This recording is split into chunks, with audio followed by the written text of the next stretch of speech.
Hey entrepreneurs, in this video, I'm going to show you how to document your business processes. Hey, what's going on? My name is Peter, and this video is part of a new video series where I take a simple step-by-step approach to improve your own business by improving your business processes. All right, so in the first video of this series, I talked about what is a business process and what it is not. Click here to watch that video. Then in the second video of this series, I talked about why we must document our business processes and what are the benefits.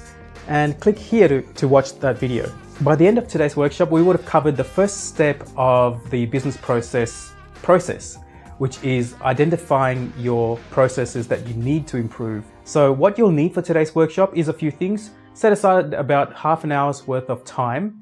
You'll need a pen, piece of paper, or if you have a whiteboard, that'll be fantastic. And also sticky notes. I like to use sticky notes, and you'll see that in a moment. Let's do some revision.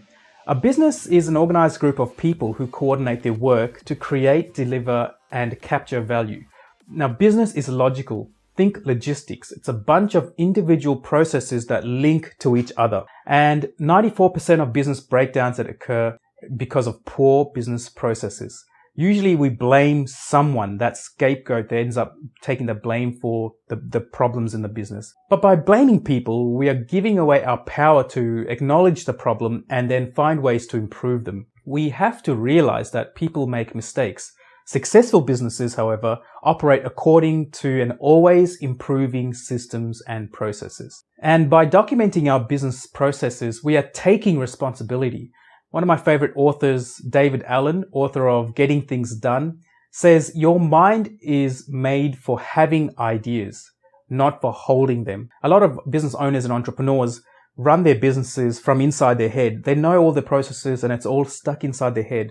So what we want to do is we want to get the process out of our head and onto paper. After we've finished documenting our business processes, not only will our business run like clockwork, we will experience peace of mind. In the last video, I mentioned that every process has an input and an output and a series of tasks in between.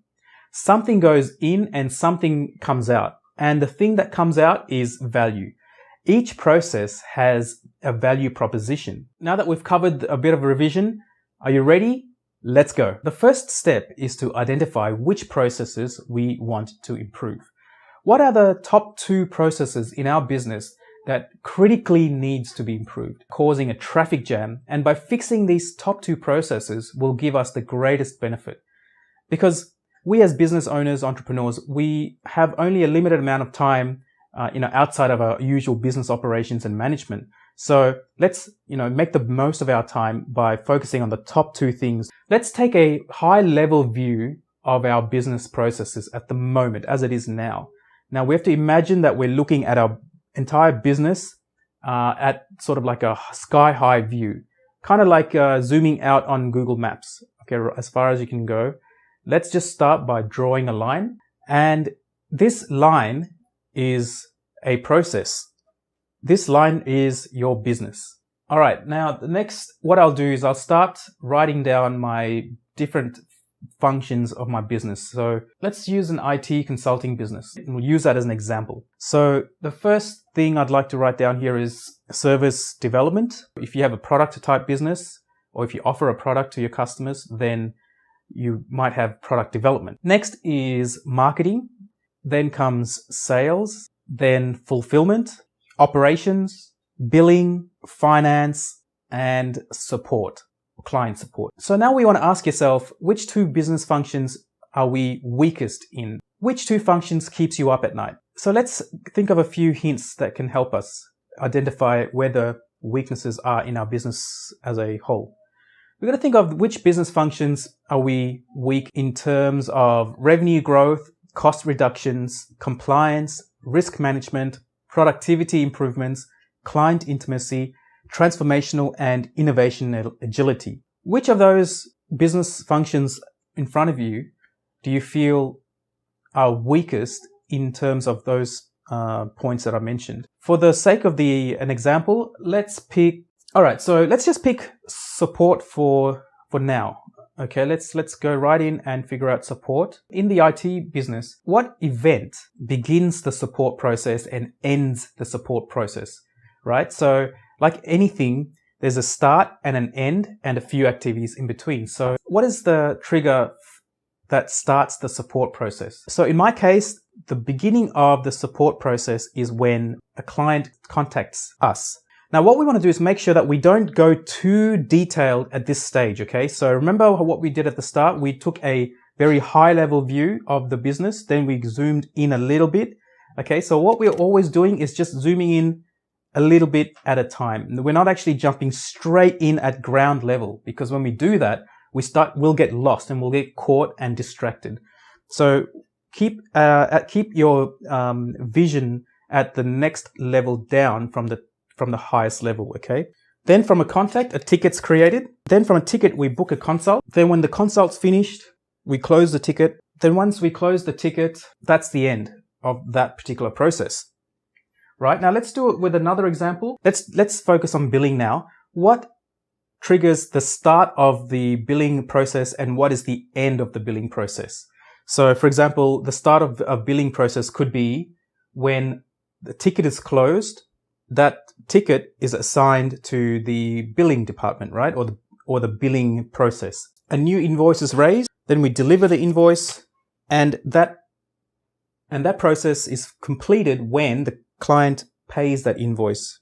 Okay, now there's a couple of things to bring up here. What happens if the client doesn't pay the invoice before the due date? Okay, so somewhere along the way we could have a decision, and the decision is, has the client paid the invoice before the due date? And so if they have, then that step is finished, it's closed. But if they haven't, then it loops back and it starts a different process, which is send reminders. And so this process continues until the client pays the invoice. Let's just do a quick recap. So today's video, what we've done is we've written down all the different functions in our business.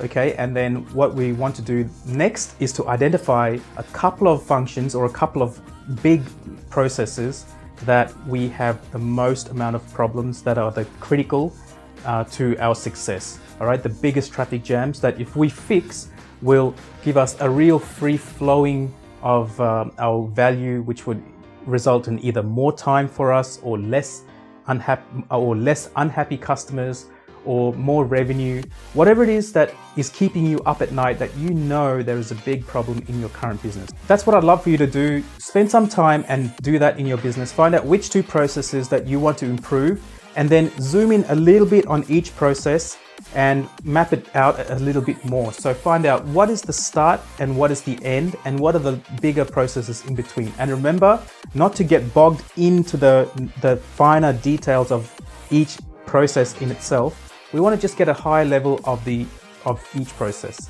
Good. Now in the next video, we'll continue the workshop and we'll delve a bit more deeper into the two processes that we've identified that we want to improve. And we'll start looking at things like, what are the metrics? Like, what kind of numbers do we need to improve on? If you have any questions, you can reach me on the comments in the YouTube channel or on Twitter. Thanks for watching. Subscribe for more videos to improve your value, income, and success as an entrepreneur. See you in the next video. And as always, together we are better.